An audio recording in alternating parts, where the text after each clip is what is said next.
Yay! All right, everybody. Welcome to our week 3. This is our third week doing the self-aware leader. Are y'all enjoying it? I feel like the feedback I've gotten from it has been really, really good. I had a Jewel message me last week after Megan Goff leading the study and just said that it was things that she felt like she should know, but she had not really ever thought about. And she was like, now that I'm reading it, I'm thinking like, duh, like this stuff seems like so obvious that I should be leading in this manner, but I really had not processed it until starting to read this book. And so that was just really encouraging to me. Just to hear someone that's been doing this for many years be excited about something new that she had not really thought about and processed before as far as leading her people and leading herself. And so that was super encouraging. Today, we are having the beautiful Chandler help lead us. And I just really want to encourage you, even if you just read one chapter or you skimmed through really quickly, definitely participate. We want to hear from you. We want to hear your opinions. We want to hear your thoughts. Throw out questions if you have them. Tell us stories, because I really believe the bulk of your learning comes from us interacting together through our connections with one another and our shared experiences. And so I just want to encourage you to really speak up if you have something to say. Don't be nervous. We all want to hear from you. So Chandler, I'm going to hand it over to you. I'm excited to hear from you. Well, thank you for letting me lead. So funny that I got these 2 chapters, because I definitely don't feel like this is a strength of mine. I've led several book studies for my own team, and every time I'm just like, oh, I just don't think that this is like my calling. So it's definitely out of my comfort zone, but I love reading. And actually, the 2 chapters that we're going over today triggered lots of thoughts from other readings that I had dove into, because it's all about like communication. The chapter on listening is. And so I was just immediately thinking of all the other things that I have compiled in my brain over the past few years in regards to listening, how to be a connective communicator and effective communicator, and just all the things. So if you don't know me, hello, I'm Chandler Sanderson. I'm Emerald. I've been here 5-something years, a while. I've read lots of books. Some of these actually came from my sales journey prior to this experience. I was in professional corporate sales for several years. And most of these have come from my journey with Plexus. But that first chapter that I read on listening, I immediately was thinking of my boss. And I'm sure that every single one on this call was thinking of at least one person as you were reading through that chapter on listening, whether it was positive or negative. For me, my experience was pretty positive. This guy was like an okay guy, but I spent a lot of time with this guy. He was my immediate boss, my upline, if you will. And I was in corporate sales, so I worked 100% remote. So I really was like on my own, but I spent a lot of time with this guy. We shared a lot of stories. We drove in the car a lot together, went on lots of trips. So like, I felt like he should know me. And it never ceased to amaze me that every single time I talked about my husband, he had to stop me and say, now, what is his name again? Okay, now where is he from again? And where do his parents live? Every single time, y'all. And I cannot even express to you how much this grinded me, because I knew immediately in that moment that this guy was not for me, and he was not listening to a word that I was saying. So he may have had like the physical posture, and he may have made like the eye connection, and he may have been asking engaging, open-ended questions. And like, if you've done any work on communication, you know that all those things are key for being effective. But I just knew he was not listening, because these questions were repetitive, and it was every single time we talked. And it was just really frustrating, because these are things that cannot be taught: how to be a decent human being, how to genuinely care for others, how to put others before you. Like, these are things that cannot be taught. And so anyways, I'm sure that all of y'all had an experience, whether it was good or bad, and we'll get to that in a little bit. But I wanted to share some more thoughts that I had on this whole topic of listening with you guys. 7 Habits of Highly Effective People. I don't know if you've ever heard of it or ever read it, but one of my favorite takeaways from this book, and something that I have really tried to lead my leadership style with, is seek first to understand, then be understood. It is so easy, especially as a mom, to like go into attack mode anytime something's coming my way. And just have, those thoughts about, oh, this person's doing this, or this was their intention, whatever it may be. But I always have to remind myself of that quote: seek first to understand and then be understood. And so what that means in terms of communication is going into it with a very open mind. Don't have any preconceptions. Go into that conversation with an open mind. Jot down some open-ended questions so that you can genuinely learn and gain from that person. Maybe their intentions were totally different than what you originally thought. Maybe it was coming from a place of purity. But go into it with questions and open-ended statements, and then you can be understood. Once you've gathered all of their insights and gathered, all of their thoughts, then you have a platform to share what's on your brain. Another one I thought of was in the 5 levels of leadership. Level 2 is actually permission, which is all based on relationships. Actually, the story I shared about my boss, I was early on in my Plexus journey when I was dealing with him as my boss in my time with Smuckers. So I was learning about leadership, I was learning about communication. And so it just was all kind of tying in together for me. But I remember going through that book study on the 5 levels of leadership, and I thought that I was a really great leader. I thought that I knew it all. I had it all. Like I was going to be diamond in 6 months, but I got hung up on level 2. And I remember calling Jordan and I was like, what am I missing? And she's like, I think you need to work on your level 2 leadership. And I realized that I was not connecting with my people very well. And he actually mentions in the book, let me see what page it's on. I'm not certain what page it is. I can find it really quick. But he says, leaders like results. Unfortunately, that action orientation causes them to stop listening. And so if you're anything like I am, I'm ultra competitive. I love results. I love to win. I love productivity. And so a lot of times that alone can inhibit us from listening to other people and trying to connect with them and genuinely understand what their needs are. I'm very guilty of that, even to this day. Even 5 years into my journey, I have to remind myself, Chandler, shut up. Like, just genuinely listen. Write down notes as you're listening to this person talking. What are their needs? What are their concerns? What do they need from you today? Still have to remind myself of that every time I go into a coaching call. And then another thing I was reminded of is, if y'all have heard of the book, How to Win Friends and Influence People. I think Tamara talked about this one on the first study maybe that you led, chapters 1 and 2. But on page 86 and 87, different book.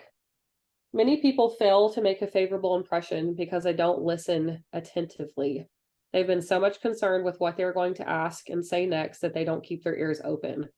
Very important people have told me that they prefer good listeners to good talkers, but the ability to listen seems rarer than almost any other good trait. Yeah.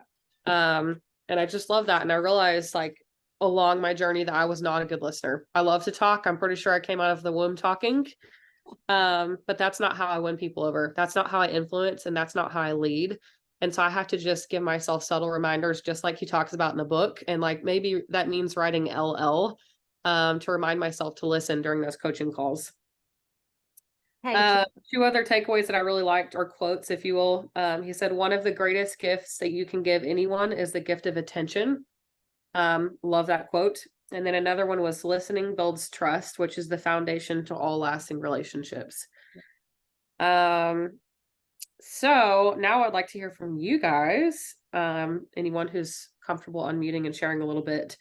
I want to hear, who is the best listener that you know in your life? Is it your mom, your best friend? Maybe it's your boss or even your upline.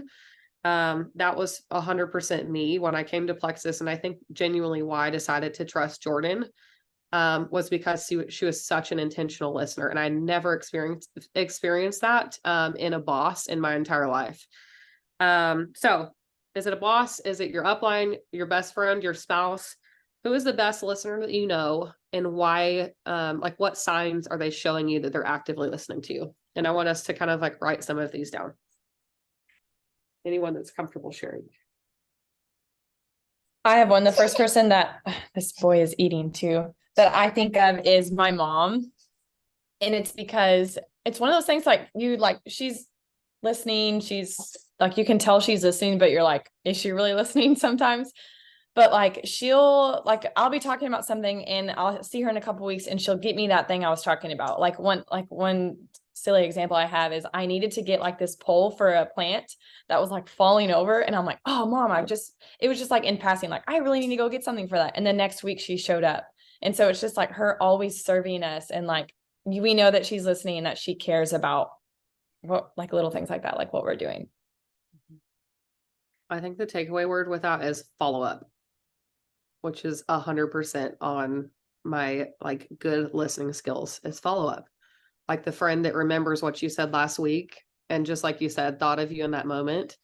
Or the friend that, mentions a diagnosis or whatever's going on in their life and they tell you, and then that friend comes back a week later and says, hey, I was thinking of you. Like, how's that treatment going? Or how's that, how are you navigating that? That's really good. Thanks, Jordan. Can y'all hear me? Okay. So I feel like I have a few good listeners in my life, but I'll tell you two things. One thing that stood out to me in here, that I actually had not thought about before. I can't remember what page it was. I was trying to find it, but it says that good communicators is not just about talking, like your presentation skills, or if you can verbalize something really well, it's about listening. And I thought, man, that is so true. Because I think a lot of times when we think, so-and-so is a good communicator, maybe they present well, maybe they do great training videos, maybe they can share about the Plexus opportunity in a really beautiful way. You're like, man, I wish I could do that. But the other side of that, that's more important, is are they listening, and are they using those listening skills to, like you said, Chandler, like follow up or check back in. And I know the times that I have felt very seen and very special is when I have said something, maybe in passing, like, I'm going to register my daughter for this Christian private school here. I'm so nervous. We're not going to find out if we get back in, or if she actually gets in for a couple months. And that person comes back maybe 2 or 3 months later and says, hey, you never told me if Abigail got into that school. Like, and you're thinking, I just said that in passing. Like, it wasn't even some deep conversation, but they were listening to me and they care enough to come back and ask me about it. And that has always really shown me too, like when, I feel like someone values me as a friend, is they think about me, right? They think about things that are going on in my life and they ask about them. A friend that my dad's passed away 4 months ago is, asking me 4 months later, hey, how are you doing with that? Like, I know it's been a few months. Where are you at in that? So it's showing me that they care about me. And a lot of that is listening and following up, like you said, Chandler, and just letting that person feel seen.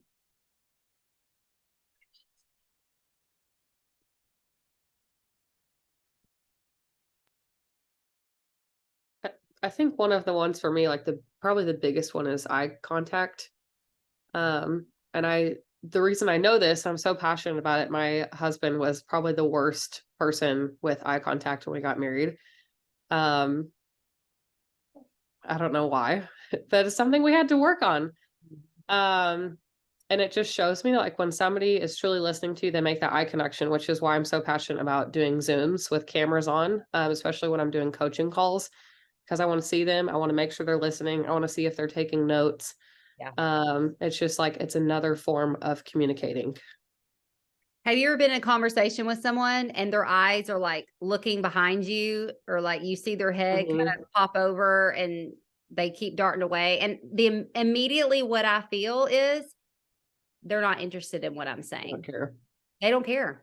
And Yeah. then I usually just end what I'm saying, like real quickly. I try to find a way to sum it up real quick, because I'm like, they're not interested in what I'm saying. And the way that makes me feel, I'm really aware of it. I'm like, I'm either really boring, or they do not care about me, or I'm talking too much. Like, all these insecurities start going through my mind. And so I try to be, I'm sure I'm not perfect at it, but I try to be really aware of that when someone is telling me something, I'm here with them. I'm not wondering what's going on over here, what conversation I'm missing over here. Like, I want people to walk away for me, feeling better about themselves and feeling like they were cared about. And I think that is such a huge piece in leadership.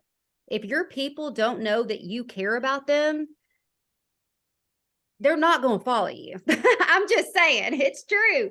So we have to have that connection piece. And huge piece of that is understanding, is listening, is making them feel valued.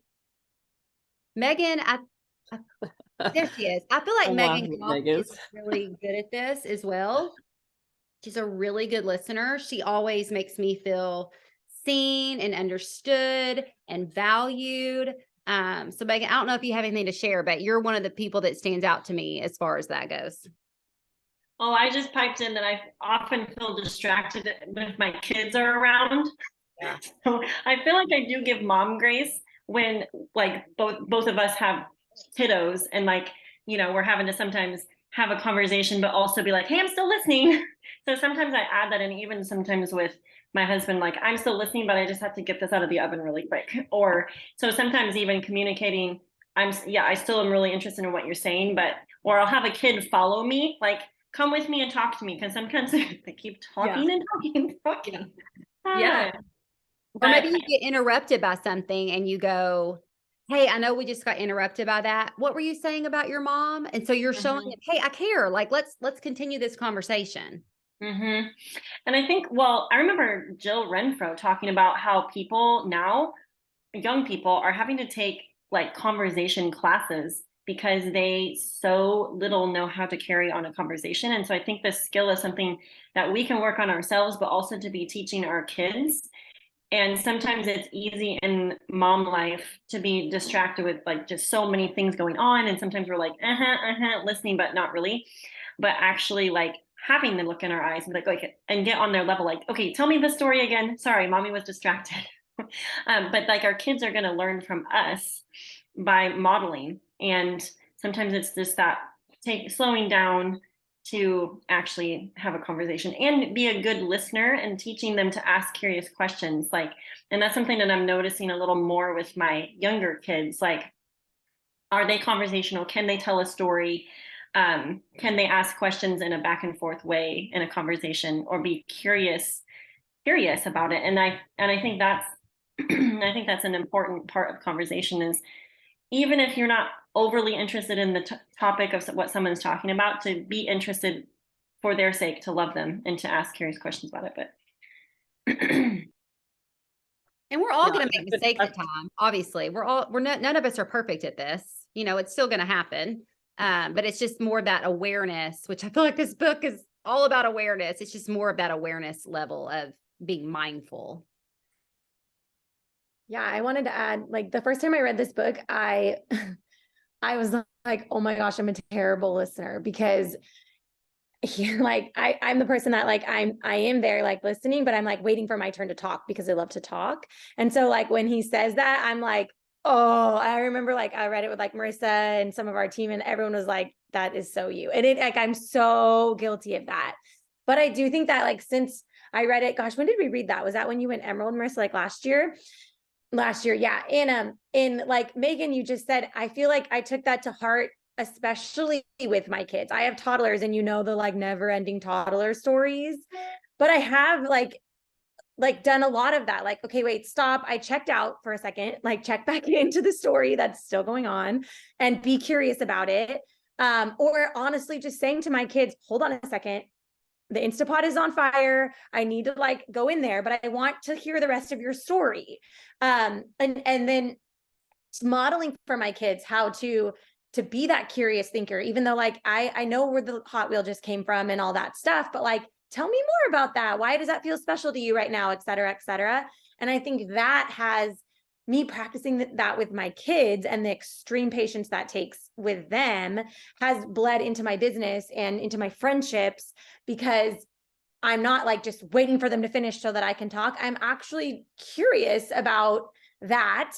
And I'm questioning things more, rather than being like, oh, I can relate to that. And because I used to be like an I, everything I would like want to jump my story in. But now it's more like, well, how did that make you feel? And just like, since reading that the last time and then now reading it again, I'm like, I feel better. Like I'm doing better at this, just a teeny bit better, but like better enough, you know? So So yeah, it is like something I consciously have to be aware about like all the time, especially with my little kids. I think you hit like the nail on the head. Like everything that we do here in leadership development bleeds over into our personal life. Like I'm 100% a better human being, a better mom, a better spouse, and a much better friend because of everything that I've learned and implemented through my Plexus journey. And it has been like, I can't even count to you how many books. I have a whole library of books that we've just done book study after book study after book study. And it's not just, oh, I like to read. I actually hate to read, but it's genuinely becoming a better human being, being able to communicate and relate to others on a much higher note. And it gives me an overall more fulfilled life. And so I love that you called that out, Katie. Okay, for the sake of time, let's go ahead and move on to the chapter 6 that we discussed, or that we're going to discuss. I loved this chapter on criticism. I am an Enneagram 8, which is known as the challenger or the protector. And so I don't really handle criticism very well because I immediately go into attack mode, like fight or flight all the time. And lots of big takeaways from this book. Probably my favorite line that he mentioned was, if you want to be a great leader, then you need to get used to criticism, because whether you fail or you succeed, you will be criticized. And that's so true. Like so many of us are entirely terrified of moving forward in this business because what if we fail? What if we fail? What if we fail? There are literally people waiting for you to fail so they can say, haha, I told you so. But like, what if we just chose to keep going because they're going to say something regardless. Like whether you succeed or fail, you're going to have criticism. You're going to have naysayers. You're going to have people who think that this is a joke and what you do is weird, and that's fine.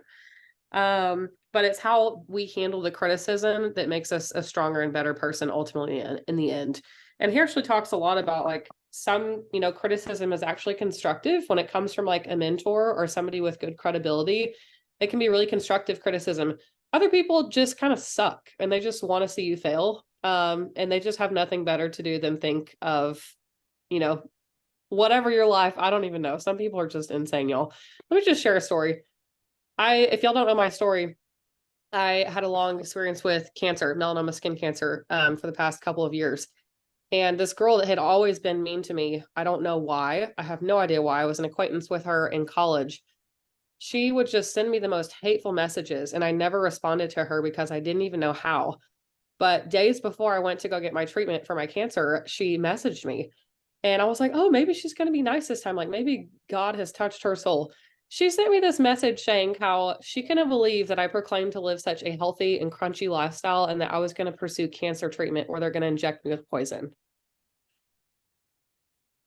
So I just want to share that story because there's some really mean people out there and they have no better agenda than to tear others down. And I just have to remember, like, hurt people hurt people. And so if you have those negative naysayers, it is not productive criticism. It's not going to feed you. It's not going to fuel your journey. Like, just mute the noise, put it away, block them if you have to, unfriend them, like do what you got to do to protect your sanity. Really what this chapter is talking about is the constructive criticism, what's coming from Tamara, what's coming from Jordan, what's coming from Jessica. Like that's the stuff that we really need to be receptive of, our spouse, our mom, maybe, and really start to identify like, okay, are these things true? And are these things, weaknesses of mine? Do I need to try to grow in this area? Let me see. Okay, so I wanted to get like actually right into action, and then we'll share some of my favorite quotes from this chapter. But I wanted to see if a couple of y'all will unmute. What was the last time that somebody criticized you, whether it was constructive criticism or just hateful criticism? How did you like respond? How did you perceive it? Well, last week, my husband told me I was too independent. I didn't take it very well because I've been independent my entire life. I'm like, you married me, you knew this about me. And it was communicated poorly on his part. And so, we worked through it. I am independent. I love that about myself. But I also realized I need to tone it down and rely on him more because that makes him feel validated as my husband and my provider. So That's good. I was thinking about something when you were talking. I don't remember who said this. It might have been John Maxwell, but if you aren't getting criticism by some people as a leader, or if you are not, if everyone is pleased with your leadership, it's likely you're not doing much, because and what you're actually pursuing is being a people pleaser. If I am and this was me in my first couple of years. I wanted everyone to love me, think I was a perfect leader, that I gave them all the attention in the world, that they were like my only level one that I had. I wanted everyone to feel that way. And what I came to find out is I did not have the capacity for that. And so I started letting people down because I put these lofty expectations on myself to be the perfect leader. Well, here's the deal. I am not going to please that's not sure. I am going to please some people. I am not going to please everyone. And I was telling corporate this last week. Listen, anything you roll out, not everyone is going to be 100% pleased with it. You're always going to have someone who has a different opinion. And those, you can't be distracted by that. Like, take the constructive criticism, but you have to move forward with what you believe is right. And that's the same thing in our leadership. Not everyone is going to love the book study I pick out. They're going to think, why is she picking that? She should be picking this one. Or I didn't like that training call she did. I really think she should have talked about follow up instead of personal connection. Like, there's always going to be someone who does not love what you do. So that is okay. I had to learn to accept that if I was going to continue to grow in my leadership. I'm not going to please everybody. And if that's my goal, I'm not actually leading. I'm just trying to get people to like me. And those are two totally different things. So I just wanted to pipe that in there because that was something that I struggled with for a long time as a recovering people pleaser in all areas of my life. Yeah, that's really good. And the difference between like what we talked about in our Ruby thread recently, this whole concept of resiliency, like that is what leaders encompass. And the difference is when we are resilient and we are dedicated to the path, regardless of the naysayers, regardless of the comments that we're going to get, regardless of the people that really want us to fail, like we choose to keep going. We choose to keep posting. We choose to keep sending those messages. We choose to keep handing out samples in person because we know where we're going. We know that these products work. And we have enough belief in ourselves to like choose the resilient mindset. I love that you shared that, Tamara. Thank you. Does anybody else want to share? I just kind of want to share a little bit. It's very much related to what Tamara just said. I feel like I have just gone, and Chandler, you know this because we've talked about this, but like I've totally gone through this just recently. I feel like in leadership with my team is like, I always wanted them to like me and I want to support them and I'm like their best encourager, but also like they weren't really seeing the wins that they wanted to. And I think that was because I was afraid to like give them some hard truths and like really push back on, you know, some of the things that were coming up in coaching calls and things. And so anyway, I just feel like since I've gotten a little more bold in that and like sort of face that fear of being able to have those conversations and it still be respectful and encouraging and like they still like me, you know, they just have started to really step up and feel more empowered in their business and start to at least see some of the wins. So anyway, I just wanted to share that because it was like super relevant to everything that I've been like working on the last few weeks. So yeah, and I love that you've like taken on that new identity because I do feel like it's true to who you are. Like he talks about that a lot, staying true to who we are, focusing on our strengths, not, you know, shying away from them. And you are a bold, courageous person. And so shying away from that in your leadership style, I don't think was doing you any service in your business. So I love that you're growing through that right now. I think that's awesome. Okay, so I wanted to share a couple of my favorite quotes. Page 69. He said, self-awareness is your friend. When a leader is being criticized, it's often really the leadership position that prompts the negative remarks, not the individual leader. You need to be able to separate the two, and you can only do that when you know yourself. On 74.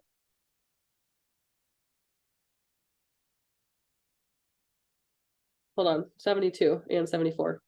If I respond correctly to my critics by examining myself and admitting my shortcomings, then I set myself up to begin making positive changes in my life.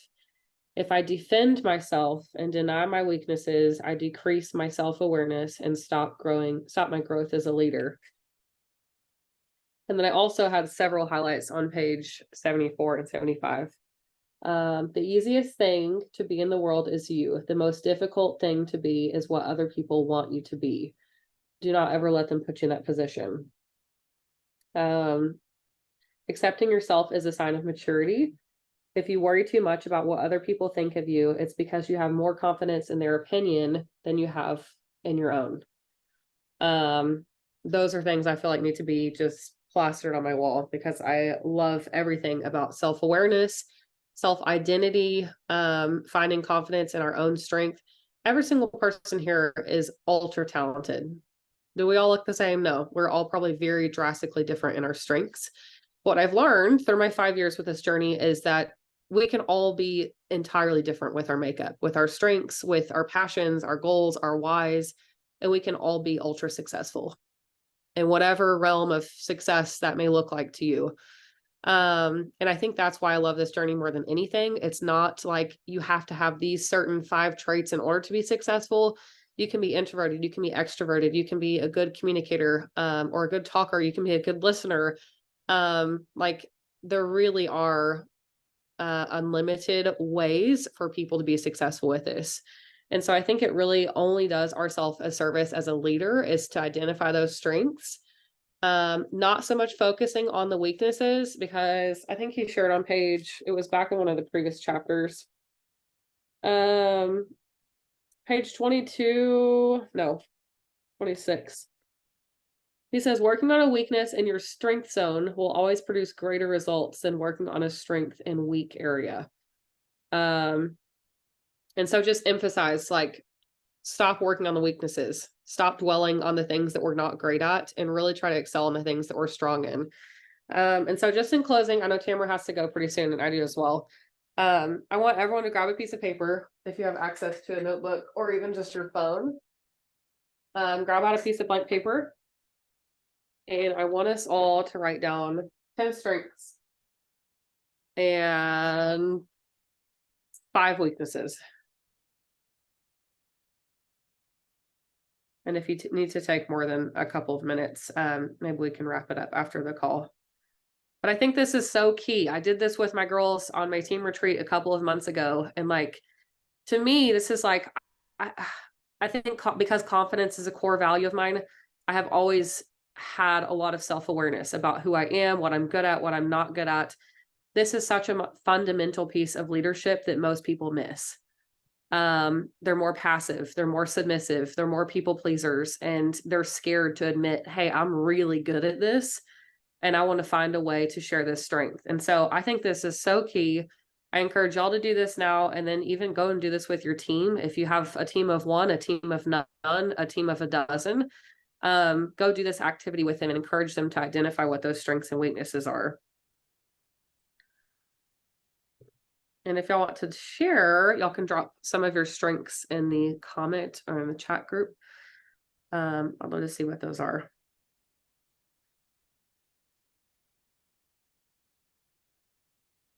And y'all better know I'm putting listening as a weakness, but actively working on it. And Chandler, just heads up, my next appointment at 1:30 got canceled. So I'm in no rush. Okay. Thank you.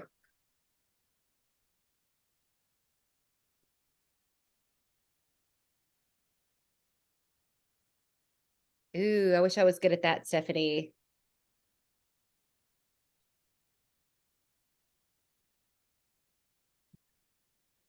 It's actually a really cool strength.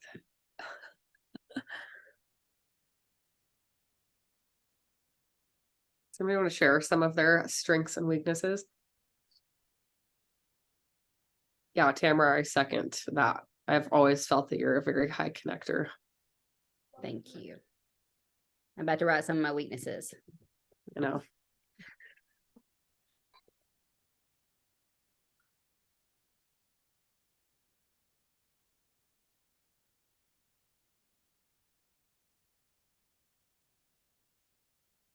can I put raising toddlers on my weaknesses?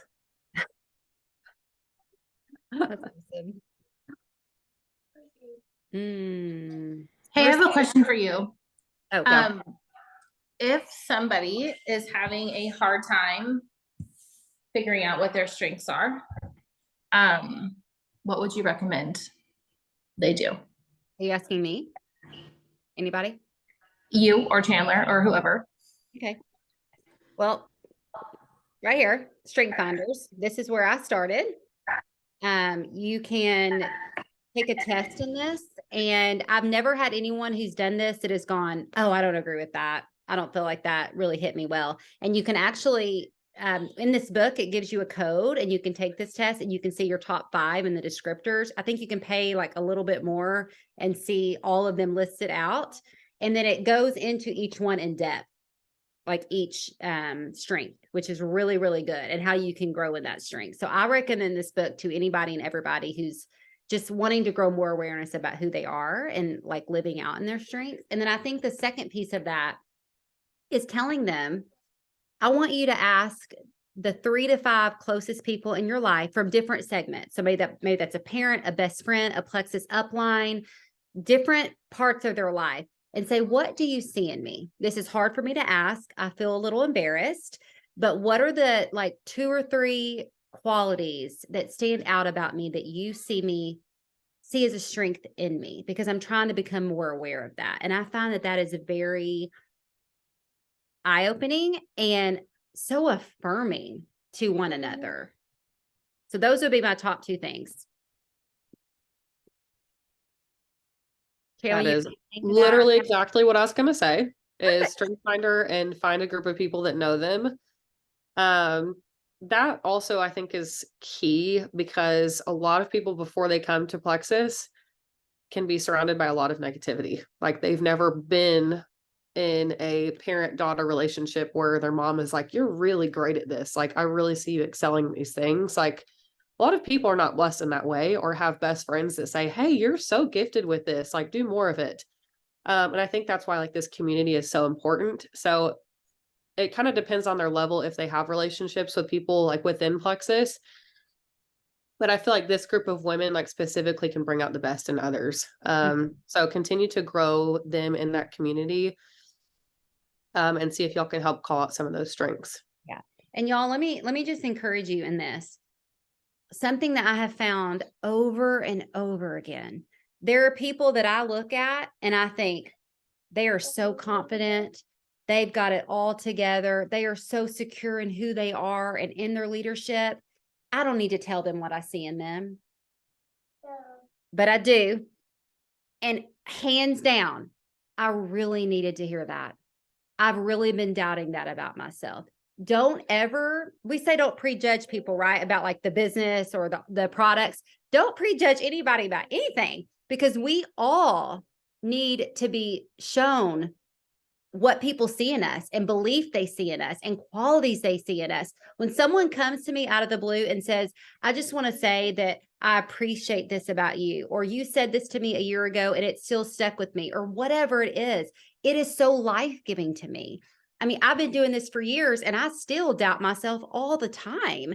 And so I know we're talking about in the Plexus world, but outside of that too, like building into others is such a beautiful and important thing, and people need it. And I cannot tell you how many times I have seen someone be so grateful for the encouragement when I would think they don't need to hear that. They probably hear that stuff all the time. And that's just not simply the case. So often, Megan, I feel like you've heard me talk about this a lot lately, because it's been like this passion of mine the past couple of months, but is a lot of times we think things about others, but we don't speak them.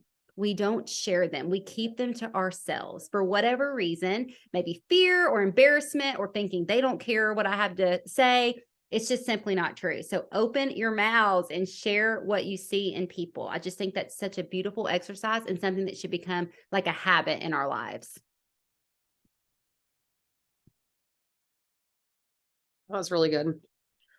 So y'all continue to work on your list with strengths and weaknesses. And then something that I have added on to that, if you have a team or if you work with some sidelines or power partners, go look at your list of weaknesses and say, who on my team can complement these weaknesses? We don't need to keep growing in our weaknesses. I know what I'm not good at, and I don't need to just force myself through those things. God did not bless me with those gifts, and I don't need to challenge them. But I know that I have a lot of girls on my team who are insanely creative. It takes me 3 hours to make a single graphic. I'm not even joking you. And I have girls who like could be millionaires with the content that they produce. And so how can I align their strengths with my weaknesses, delegate a few things, or, just figure out a way to like cooperatively work together. And I just encourage y'all to identify some people on your team, because just like Tamara said at the very beginning, like we are all a part of the body. Like we all have different functions within this organization, and we all have to bring our strengths to the table in order to make, an effective a system work. So that's my encouragement to y'all. I actually do have to go pretty soon. Tamara, do you have anything that you want to say in closing? No, I think this is really fabulous. I really enjoyed today. Does anyone else have anything they want to share or ask before we jump off? Roddenberry, you got anything? You've been quiet today. She's headed to her brother's wedding. I think she's gone to a rehearsal dinner right now with 18 kids. Oh, perfect. And a 30 week pregnant belly. In the Texas heat, mind you. That's all new. Yes. Yeah. We are surviving, friends. Yeah. Surviving, not thriving. Oh, man. Oh my goodness. Well, thank you, Tamara, for letting me share today. Thank you all for your I'm so glad you did. contribution. And my encouragement to you is just implementation. We can read all day long, but like really take this to heart and say, how can I really implement this in my business, into my relationships, whether it's with your husband? Y'all, sometimes it's starting there. If you don't have a team of people yet, sometimes it's starting, just as simple as, how can I learn to listen better when it comes to my husband? Yeah. How can I learn to accept his criticism and grow from that? Yeah. It's just leading yourself well so that you can lead others eventually. Yeah. So And I'm really excited about the next 2 chapters. Admit your mistakes and learn from them. And then stop micromanaging people and start managing your priorities. Ooh, okay. I'm excited about that one. All right, everybody. Thank you so much for making this a priority. It was such a joy, and I just loved this time with y'all. We'll see you next week.